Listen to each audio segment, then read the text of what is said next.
So hello guys, so iano ko lang sa inyo yung laban ng Gilas Pilipinas tsaka China. China ang susunod na kalaban ng Gilas Pilipinas guys. So ito ipapakita ko sa inyo yung pagkakaiba ng stats nila, kung bakit sila, kung sinong lamang at kung sinong dihado. So punta tayo sa stats. So ayan. So pagdating sa stats talaga, medyo hindi naman tayo nagkakalayo. Sa points 76, sa Gilas 75.5.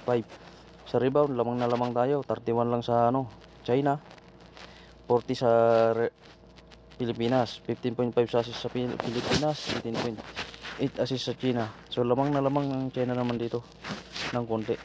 So sa free throw percentage nila, 67.3 sa China, 71 sa Pilipinas. Offensive rebound 8 sa China, so 10.8 sa Pilipinas, 29.5 naman sa defensive rebounds. 23 lang sa China. So lamang naman tayo sa Pilipinas sa defensive rebound.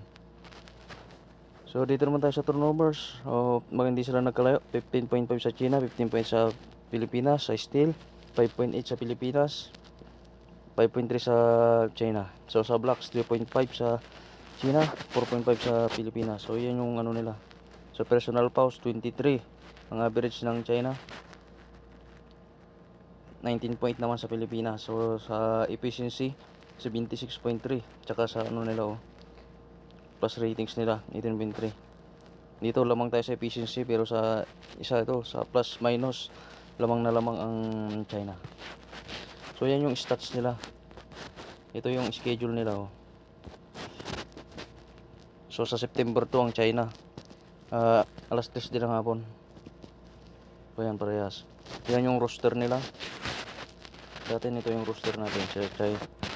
Yan basahin nyo na lang. Si Suki. Sa atin si Clarkson lang talagang NBA player natin dito na siya ang dumala. So ganun talaga guys. Sana matalo natin tong China. Ito na lang ang pag-asa natin para makapasok sa World Cup, ang talunin ang China. So hanggang dyan lang guys. Maraming salamat guys.